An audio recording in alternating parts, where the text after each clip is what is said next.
నమస్తే, welcome to face to face. నేను మీ బ్రహ్మనాయుడు. ప్రస్తుతం మనం గురిజాల నియోజకవర్గంలో ఉన్నాం. మనతోటి టీడీపీ, జనసేన, బీజేపీ కూటమి ఉమ్మడి అభ్యర్థి ఎర్రపతినేని శ్రీనివాసరావు గారు.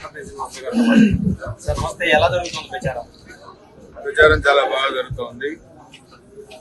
గురిజాల నియోజకవర్గంలో ఈ 5 సంవత్సరాలు వైఎస్ఆర్ పార్టీ ముఖ్యంగా కాసు మహేశ్వరి చేసిన అరాచకాలు, హత్యలు, దోపిడీలు, దుర్మార్గాలు ప్రజల్లో బాగా వైసీపీ పార్టీ పట్ల తిరుగుబాటు మొదలైంది. ఆ తిరుగుబాటు సునామీగా మారుతా ఉంది. ఈ ఎన్నికల్లో ఇక్కడ ఉమ్మడి అభ్యర్థిగా నేను 7వసారి పోటీ చేస్తా ఉన్నాను. వచ్చే 13 అంటే ఈరోజు 13 ఏప్రిల్, వచ్చే 13 నెల రోజుల్లో జరగబోయే ఎన్నికల్లో 50,000కు పైగా మెజారిటీతోని గురిజాల నియోజకవర్గంలో నేను గెలవబోతా ఉన్నాను. అదేవిధంగా ఎంపీ అభ్యర్థి లావు శ్రీకృష్ణదేవరాయలు కూడా 50,000 మెజారిటీ రాబోతా ఉంది. ముఖ్యంగా ఈరోజు అందరూ కూడా ఆలోచించాల్సింది, రాష్ట్రం ఏ విధంగా అదుగతుకోవాలని ఈ సైకో జగన్మోహన్ రెడ్డి విషయంలో రాజధాని లేని రాష్ట్రం తయారు చేశారు, పరిశ్రమ లేని రాష్ట్రం తయారు చేశారు, నిరుద్యోగులను తయారు చేసి ఎక్కడ కూడా యువతకు ఉపాధి చూపించలేదు, ఉద్యోగాలు చూపించలేదు. సో ప్రజల్లో ఒక రకమైన వ్యతిరేకత కాదు, తిరుగుబాటు మొదలైంది. ఆ తిరుగుబాటు గురిజాలు ఇంకా ఎక్కువ. కానీ ముఖ్యమంత్రి జగన్మోహన్ రెడ్డి గారికి ఇటు గుంటూరు జిల్లా, కృష్ణా జిల్లా వచ్చేసరికి ఆయనకి విపరీతమైన ప్రజాదరణ వచ్చింది. ఆ ప్రజాదరణ చూసి తట్టుకోలేక చంద్రబాబు నాయుడు గారు ఈ రోజు కావాలని జగన్మోహన్ రెడ్డి గారి మీద రాళ్లతో దాడి చేయించిన ప్రచారం జరుగుతుంది. కోడికత్తి డ్రామా ఆడింది వారు. విశాఖపట్నంలో కోడికత్తి డ్రామా ఆడి ఇక్కడ పోలీసుల మీద నమ్మకం లేదని చెప్పి హైదరాబాద్ వెళ్ళి కట్టుకట్టుకొని దొంగ నాటకం ఆడి హాస్పిటల్లో చేరి కోడికత్తి సీన్ని 5 సంవత్సరాలు జైలు పెట్టింది ఎవరు? చిన్న అది ఒక రోజులో బెయిల్ వచ్చే కేసు చంద్రబాబు నాయుడు గారి మీద అన్నారు. కానీ ఎన్ఐ ఏం తెలిసింది, దీంట్లో జగన్మోహన్ రెడ్డి దీంట్లో నాటకం ఆడాడని ఎన్ఐ తెలిసింది. బాబాయ్ ఎవరు చెప్పారు? మీ తమ్ముడు అవినాష్ రెడ్డి చెప్పారు.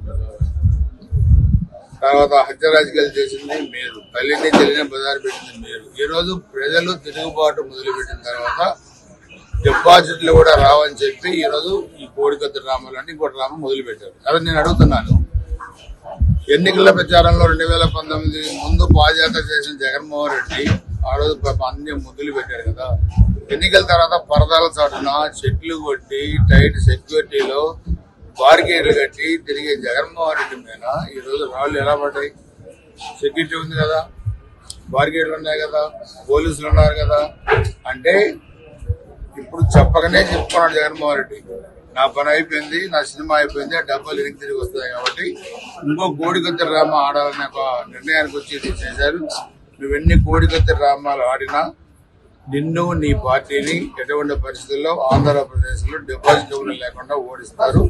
5 కోట్ల ఆంధ్రప్రదేశ్ ప్రజలకు మిస్టర్ జగన్మోహన్ రెడ్డి ఈ రాష్ట్రాన్ని సర్వనాశనం చేసిన నువ్వు, అన్ని వర్గాల ప్రజల్ని సర్వనాశనం చేసిన నువ్వు రాబోయే ఎన్నికల్లో ఖచ్చితంగా 4 రోజుల తర్వాత జరిగే పోలింగ్ లో నువ్వు భారీ మూల్యం చెల్లించాల్సిన పరిస్థితి వచ్చింది.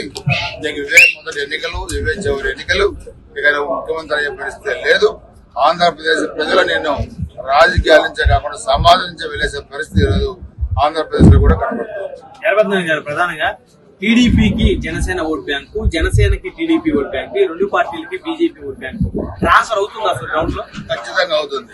ఎందుకంటే పొద్దులు మా కొత్తగా తెలుగుదేశం పార్టీ 53లో అధికారంలోకి వచ్చిన తర్వాత 84 పార్లమెంట్ ఎన్నికల్లో, 85 అసెంబ్లీ ఎన్నికల్లో, 29 అసెంబ్లీ పార్లమెంట్ ఎన్నికల్లో, 94లో, 99లో వరుసగా తప్పకుండా కొన్నిసార్లు పొత్తులు ట్రాన్స్ఫర్ అయితే కదా అని మీరు అడిగిన వచ్చేసి చాలా ఎన్నికల్లో ఓటు బ్యాంకు ట్రాన్స్ఫర్ అయింది. అక్కడ ఫెయిల్ కాదు. తెలుగుదేశం పార్టీ పొత్తు పెట్టుకున్న ప్రతి సందర్భంలో కూడా పొత్తులు సక్సెస్ అయినాయి. ఇప్పుడు సైకిల్ గుర్తున్న కాడ Janasena party vote bank cycle గుర్తు ట్రాన్స్ఫర్ అయింది. జనసేన గుర్తు గ్లాస్ గుర్తున్న కాడ Telugu Desam party vote bank Janasena transfer. అదేవిధంగా కమలం గుర్తున్న కాడ ఈ 2 పార్టీలు ఉన్న కాడ కమలం గుర్తు. సో మా కూటమి లక్ష్యం ఏంటి? ఈ దుర్మార్గుల్ని, ఆంధ్రప్రదేశ్ రాష్ట్ర భవిష్యత్తు నాశనం చేసిన వాళ్ళని, రాజధాని లేకుండా చేసిన వాళ్ళని అందరం కూడా కూటమిగా ప్రతిపక్ష ఓటు బ్యాంకు చేలకూడదన్న ఉద్దేశంతో ఒక రాక్షసుడు, ఒక సైకో, ఒక దుర్యోధుడు, ఒక దుశ్శాసుడు, ఒక రావణాసుడు ఇంటికి పంపి అన్ని కలగలిపితే జగన్మోహన్ రెడ్డి ఈ వ్యక్తిని ఇంటికి పంపించడానికి మా ఓటు బ్యాంకు ఒక్క ఓటు కూడా పక్కన తీసుకుంటాం. 155 సీట్లతో కూటమి అధికారులకు రాబోతున్నారు. ధన్యవాదాలు. ఆంధ్రప్రదేశ్ లో కూటమి అధికారంలోకి రాబోతుంది. గురిజాల్లో తన 50,000 భారీ మెజార్టీతో గెలుస్తానని విశ్వాసం వ్యక్తం చేస్తున్నారు. గురిజాల నియోజకవర్గ టీడీపీ, జనసేన, బీజేపీ కూటమి ఉమ్మడి అభ్యర్థి ఎరపతినేని శ్రీనివాసరావు.